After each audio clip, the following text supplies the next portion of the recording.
ഇന്നത്തെ ദിവസം ധന്യമീ ദിനം കേൾക്കുമ്പോൾ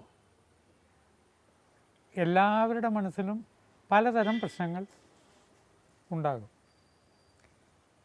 മനുഷ്യരായ സമയത്തെ സംബന്ധിച്ചിടത്തോളം ഒക്കെ ഏതെങ്കിലും പ്രോബ്ലം അലട്ടാത്ത വ്യക്തികൾ ഇല്ല. ചില പ്രശ്നങ്ങൾ അലട്ടുമ്പോഴായിരിക്കും ധന്യമീ ദിനം സംസാരിക്കുന്നത്. സ്റ്റേജിൽ പ്രസംഗിക്കുമ്പോഴും പ്രഭാഷകനെ അലട്ടുന്ന പ്രശ്നം ഉണ്ടാകും. ഒരു തവണ ടെൻഷൻ അളക്കുന്ന ഒരു യന്ത്രം പ്രദർശിപ്പിച്ച ഒരു സ്ഥലത്ത് സംസാരിക്കാൻ ചെന്നു. ആ സമയത്ത് ടെൻഷനൊന്നും ഉണ്ടായിരുന്നില്ല. അന്ന് വേറെ തിരക്കൊന്നുമില്ല. ഈ പ്രസംഗം കഴിഞ്ഞിട്ട് വേറെ എവിടേക്കും ഉടനെ പോകേണ്ട കാര്യമൊന്നുമില്ല. പക്ഷെ ആ യന്ത്രം ടെൻഷൻ ഉള്ളതായിട്ട് കാണിച്ചു. അപ്പോൾ ഞാൻ ചോദിച്ചു, എന്താ എനിക്ക് ടെൻഷൻ? ടെൻഷൻ എന്നുള്ളത് മനസ്സിൻ്റെ ഒരു ഭാവമാണ്. അവിടെ നിൽക്കുന്ന ഗുരുനാഥൻ പറഞ്ഞു, ഇത് കഴിഞ്ഞാൽ പോകണം, വീട്ടിൽ പോകണം, ബാക്കിയില്ല, ഇതൊക്കെ ടെൻഷൻ്റെ ഒരു ഭാഗമാണ്. അതാ ടെൻഷൻ എന്ന് പറഞ്ഞാൽ വിശേഷിച്ചൊരു കാര്യം അല്ല. ഈ ഭൂമിയിൽ ഏതൊരു വ്യക്തിക്കും ടെൻഷനില്ലാതെ ജീവിക്കാൻ കഴിയില്ല. ഇതിനിപ്പോൾ എന്ത് ചെയ്യാം? ആ എന്ത് ചെയ്യാമെന്നൊരു ചിന്ത വരുമ്പോഴാണല്ലോ നമ്മൾ ഇത്തരം കാര്യങ്ങളിലേക്ക് ശ്രദ്ധിക്കേണ്ടത്. നമുക്കിപ്പോൾ എന്ത് ചെയ്യാൻ കഴിയും? പ്രത്യേകിച്ചും കാര്യങ്ങൾ പ്രാവർത്തിക തലത്തിലേക്ക് വേണം ചിന്തിക്കാൻ.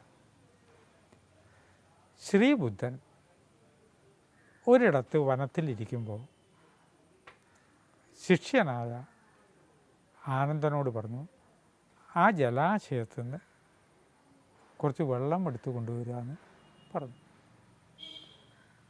ഒരു മൺകൂജിയും കയ്യിലെടുത്ത് ആനന്ദൻ വെള്ളമെടുക്കാൻ പോയി. ബുദ്ധൻ ദാഹിക്കുന്നു, വേഗം കൊണ്ടുവരാനാണ് പറഞ്ഞത്. മടങ്ങി വന്നു, വെള്ളം ഇല്ല. എന്തേ വെള്ളം എടുത്തില്ലേ എന്ന് ചോദിച്ചു. അപ്പോൾ പറഞ്ഞു, വെള്ളം കലങ്ങിയിരിക്കുന്നു. എങ്ങനെ കലങ്ങി? കുറേ കാളകൾ വളരെ വേഗത്തിൽ ആ നദി മുറിച്ചാൽ കടക്കുമ്പോൾ കാളയുടെ കുളമ്പുകൾ കൊണ്ട് അവിടെ മുഴുവൻ കലക്കവെള്ളമാണ്. ഇങ്ങനെ സംഭവിക്കാറുണ്ടല്ലോ. നമ്മൾ കുളിക്കാൻ പോകുമ്പോൾ കുളം കലങ്ങും. കുട്ടിക്കാലത്ത് കുളത്തിൽ വല്ലാതെ ചാടി കുളിച്ച് പിന്നീട് കുളിക്കാൻ വന്നവർ എന്നെ ചീത്ത പറഞ്ഞ അനുഭവം ഉണ്ടായിട്ടുണ്ട്. കുളമൊക്കെ നീ കലക്കിയില്ലടാ എന്ന് ചോദിച്ചു. കുളം കലക്കി എന്നൊരു പ്രയോഗം വരെ ഉണ്ട്. ബുദ്ധൻ പറഞ്ഞു, ശരിയാണ്, രണ്ടാമതൊന്നും കൂടി പോയി നോക്കാൻ പറഞ്ഞു. രണ്ടാമത് ചെന്നപ്പോൾ അവിടെ ശുദ്ധജലമുണ്ട്, തെളിഞ്ഞ ജലം. ആനന്ദൻ ആ വെള്ളം എടുത്ത് കൊണ്ടുവന്നു, ബുദ്ധന് കൊടുത്തു. ഗുരുക്കന്മാർ ചില കാര്യങ്ങൾ ചെയ്യുന്നത് ചില കാര്യങ്ങൾ പഠിപ്പിക്കാൻ വേണ്ടി ആകും. ഇന്ത്യയുടെ തലസ്ഥാനം ഏതാണ് എന്ന് 1-ാം ക്ലാസ്സിലെ കുട്ടിയോട് ചോദിച്ചാൽ മാഷക്കൻ അറിയില്ല, അതുകൊണ്ട് ആരാ മാഷക്ക് ഇവിടെ ജോലി കൊടുത്തത് എന്ന് കുട്ടി ചിന്തിക്കുന്നത് ശരിയല്ല. കാരണം ഗുരുക്കന്മാരുടെ ചോദ്യത്തിൽ അവരെന്തോ കണ്ടിട്ടുണ്ടാവും. സുഹൃത്തുക്കളുടെ ചോദ്യം മാതിരിയല്ലല്ലോ. അവർ ആ ചോദ്യത്തിൻ്റെ പിന്നിൽ എന്തോ ഒരു കാര്യം ഉണ്ടാകും. ചിലപ്പോൾ ഇവരെ പരീക്ഷിക്കാനായിരിക്കും, ചില കാര്യം പറഞ്ഞ് മനസ്സിലാക്കി കൊടുക്കാനായിട്ട് ആയിരിക്കും.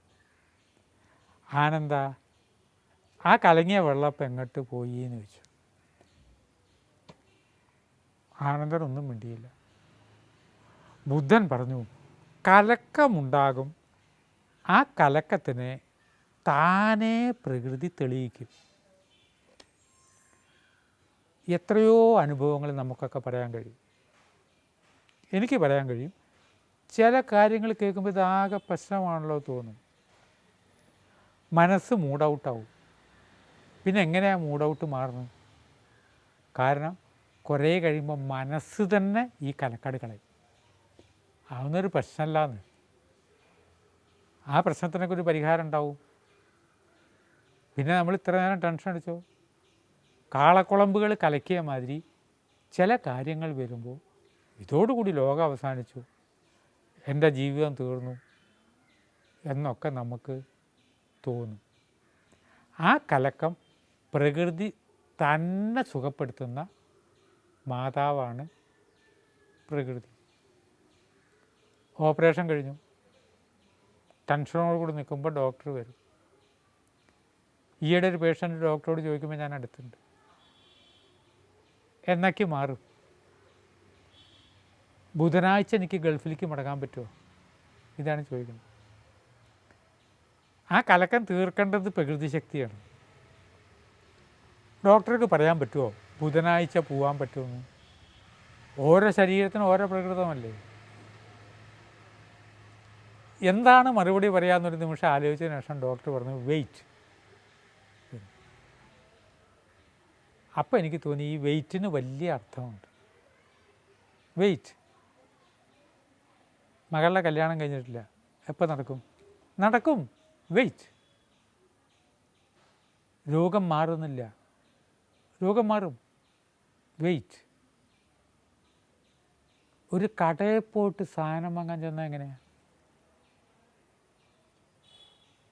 പതിവായിട്ട് സാധനങ്ങൾ വാങ്ങുന്ന ബാലേട്ടൻ്റെ പീടിക പോയി 1 കിലോ പഞ്ചാര വേണമെന്ന് പറഞ്ഞാൽ കട്ടിലേ വെയിറ്റ് ഇയാൾക്ക് കൊടുത്തു തീരട്ടെ. ഈ വെയിറ്റ് എന്നുള്ളത് ഏത് കാര്യത്തിലും ഘടകമല്ലേ. കുട്ടി ജനിച്ച ഉടനെ ആ കുട്ടിയെ ഉടനെ ഉന്നത സ്ഥാനത്ത് എത്തിക്കാൻ പറ്റുന്ന ഇഞ്ചക്ഷനുണ്ടോ? ഗുളികയുണ്ടോ? 4ാം ക്ലാസ് പഠിക്കുന്ന മകനാണ്. ഇപ്പം തന്നെ ഒരു ഇഞ്ചക്ഷൻ എടുത്തിട്ട് നമ്മൾ വിചാരിച്ച സ്ഥാനത്ത് എത്തിക്കാൻ പറ്റുമോ? വെയിറ്റ് പ്രകൃതി ശക്തിയുടെ ഏറ്റവും വലിയൊരു ഘടകമാണ്. ഏതൊരു കാര്യത്തെയും കാളകൾ കുളമ്പടിച്ച് പോയപ്പോൾ വെള്ളം കലങ്ങി. കലങ്ങിയ വെള്ളത്തിൽ ജീവജാലങ്ങൾക്ക് ജീവിക്കാൻ ബുദ്ധിമുട്ടാണ്, കുടിക്കാൻ പറ്റാത്തത് കൊണ്ട് പ്രകൃതി ആ സെക്കൻഡിൽ പ്രവർത്തനം തുടങ്ങി. ഓപ്പറേഷൻ കഴിഞ്ഞ ഉടനെ പ്രാണൻ പ്രവർത്തനം തുടങ്ങി. കാരണം ഇയാൾക്ക് എണീറ്റ് നടക്കണം. അതേമാതിരി എവിടെ വെള്ളം കലങ്ങിയോ ആ കലങ്ങി മണിക്കൂറുകൾ കഴിയുമ്പോഴേക്കും ആ കലക്കങ്ങനെ താഴോട്ട് പോകും. എവിടെ ക്ഷോഭമുണ്ടാകുന്നുവോ ആ ക്ഷോഭം എന്ന് പറയുന്നത് ക്ലൈമാക്സ് വളരെ നേരം പിടിച്ചു നിൽക്കാൻ പറ്റുമോ? രാവിലെ മുതൽ വൈകുന്നേരം വരെ ക്ഷോഭിച്ച് നിൽക്കാൻ പറ്റുമോ? പറ്റില്ല. ഇതാണ് നമ്മുടെ ജീവിതത്തിൽ സംഭവിക്കുന്നത്. ക്ഷുഭിതനായ ഒരാളോട് വെയിറ്റ്, ഇരിക്കൂ പ്രശ്നം തീർക്കാം എന്ന് പറയേണ്ട രഹസ്യം ഈ തെളിഞ്ഞു വരികയാണ്. പ്രകൃതി ഏത് കലക്കവെള്ളത്തെയും നാം പറയണതിന് മുമ്പ് തന്നെ തെളിവാക്കി മാറ്റിക്കൊണ്ടിരിക്കും. ഇന്നത്തെ ദിവസം ഇത് കേൾക്കുന്നവർക്ക് ടെൻഷൻ ഉള്ളവരുണ്ട്. ഇതൊന്നും കേട്ടോണ്ട് കാര്യമില്ല എന്നും ചിന്തിക്കരുത്. അനുനിമിഷം പ്രകൃതി പ്രവർത്തിക്കുന്നു, മനസ്സ് പ്രവർത്തിക്കുന്നു. 1 മണിക്കൂർ കഴിയുമ്പോൾ നമ്മളൊക്കെ പുഞ്ചിരിക്കും. ഏത് കലക്കവെള്ളവും കുടിനീരാക്കി മാറ്റും. ഇത് ബുദ്ധൻ ആനന്ദനോട് പറഞ്ഞു. 2000 വർഷമായിട്ട് നമ്മളൊക്കെ പരസ്പരം മറ്റുള്ളവരോട് പറഞ്ഞുകൊണ്ടിരിക്കുന്നു. ചിന്തയ്ക്ക് വിട്ട് വാക്കുകൾ സംഭരിക്കുന്നു. നമസ്കാരം.